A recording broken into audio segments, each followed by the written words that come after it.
ఇలా రేవంత్ రెడ్డి రైతు రుణమాఫీ ఏమన్నాడు అక్క కనబడ్డ దేవుడి మీద ఒకటి పెట్టిండు, కొమరెల్లి మల్లన్న దేవుడి మీద పెట్టిండు, ఏడుపాయల అమ్మవారి మీద పెట్టిండు, యాదాద్రి లక్ష్మీనరసింహస్వామి మీద ఒకటి పెట్టిండు, మెదక్ చర్చి మీద పెట్టిండు, జహంగీర్ పీర్ దర్గా మీద పెట్టిండు. 15 ఆగస్టు కల్లా రుణమాఫీ చేస్తా అన్నాడు. అయిందా? చారణ మందికి అయింది, 12 మందికి పెట్టిండు. దేవుణ్ణే మోసం చేసిన రేవంత్ రెడ్డి మనం చేయడా చెల్లే? బాగా ఆలోచించండి. ఇలా అందుకే మెదక్ జిల్లాకు రాలే, అటటటు తిరిగిండు, నిజామాబాద్ వేయిండు, కర్నార్ వేయిండు, ఈ పక్కపొంట వరంగల్ వేయిండు. మెదక్కు రమ్మంటే వస్తలేడు. ఈడ హరీష్ రావు ఉన్నాడు, ఈడ గెలిచేటట్టు లేదు. కాంగ్రెస్ వాళ్ళు రమ్మన్నారట మెదక్కు, రమ్మంటే రేవంత్ రెడ్డి మీ ముఖానికి ఒక్కటి కూడా గెలిచేటట్లేరు రా, వచ్చి నా ఇచ్చేది పోతుంది, నేను రాను మెదక్ అన్నాడు. చుట్టూ తిరిగిడు తప్ప మెదక్కు రాలే. మెదక్ వచ్చే ముఖం లేదు రేవంత్ రెడ్డికి. మెదక్ వస్తే మా ఏడుపాయల అమ్మవారు ఊకుంటుందా? మా కొమరెల్లి మల్లన్న ఊకుంటాడా? నువ్వు దేవుణ్ణి మోసం చేస్తే ఆ దేవుడు మొదలే మా ఏడుపాయల అమ్మవారు చాలా పవర్ఫుల్, కొమరెల్లి మల్లన్న చాలా పవర్ఫుల్.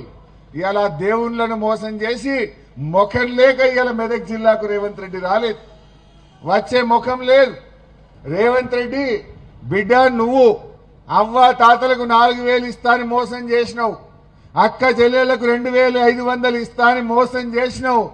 అందుకే దుబ్బాకలో నిన్ను గుద్దుతే నీకు దిమ్మ తిరగాలి. నేను రేపు పొద్దున అసెంబ్లీలో అడగద్దా రేవంత్ రెడ్డిని? ఏమని అడగాలి? ఇగో దుబ్బాకలో నువ్వు 4000 ఇయ్యలేదు గనక, నువ్వు తులం బంగారం ఇయ్యలేదు గనక, నువ్వు కేసీఆర్ కిట్టు బంద్ చేసినావు గనక దుబ్బాకలు అందరు కలిసి నిన్ను సీరి చింతగట్టిను రేవంత్ రెడ్డి, ఇప్పుడన్నీ ఈరాబయ్య అంట అనద్దా? ఇది మీకోసం ఈ ఎన్నిక, ఈ ఎన్నిక మీకు ముఖ్యం.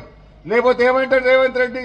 నేను 4000 ఎగబెట్టినా, 2500 ఎగబెట్టినా, ఉద్యోగాలు ఎగబెట్టినా, ఫీజు రియంబర్స్మెంట్ ఎగబెట్టినా, 2 సార్లు రైతు బంధు గోష్పారేసినా, అయినా నాకే ఓటేసింది, ఇచ్చేదే లేదు పో హరీష్ రావు కూర్చో అంటాడు అన్నాడా?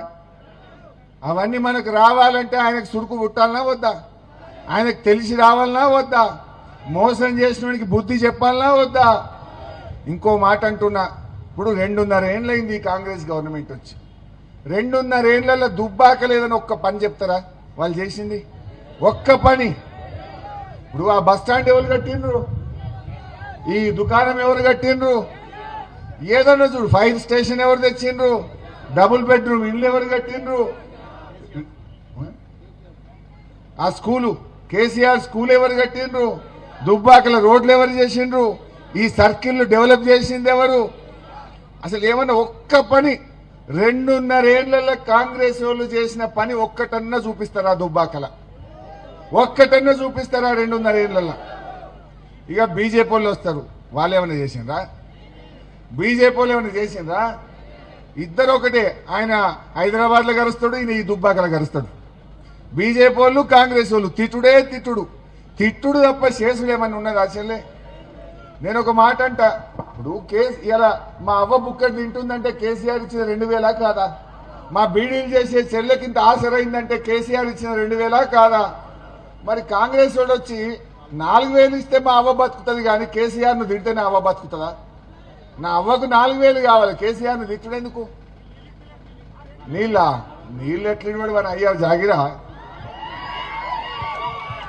మా తమ్ముడు కిషన్ రెడ్డి అంటుండు, అన్న కాలువలో నీళ్ళు ఎత్తలేవి అంటుండు. కాళేశ్వరం కట్టింది కేసీఆర్, కాలువ తవ్వింది కేసీఆర్. నువ్వు నీళ్లు ఇవ్వకపోతే నేను కొత్త ప్రభాకర్ రెడ్డి పోతాం, బరాబర్ గేట్ ఎత్తుతాం, నీళ్లు తెస్తాం. వాడేవాడు నీళ్లు ఇవ్వకుండా ఆపేది? డబుల్ బెడ్రూమ్ ఇళ్లకు పట్టాలి, వాడిని అయ్యే జాగిరా. డబుల్ బెడ్రూమ్ లో జాగా తీసుకున్నది, ఇండ్లు కట్టించింది మా రామలింగన్న, ఇచ్చింది మా కొత్త ప్రభాకర్ అన్న.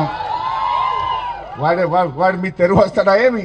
బరాబర్ పట్టాలు నేను ఇప్పిస్తా కదా. కాంగ్రెస్ వానికి అలా ఉన్నా అది ఆడ మా ప్రభాకర్ అని చెప్పి నేను మోరీలు కొన్ని తిప్పలున్నాయన్న అన్నాడు.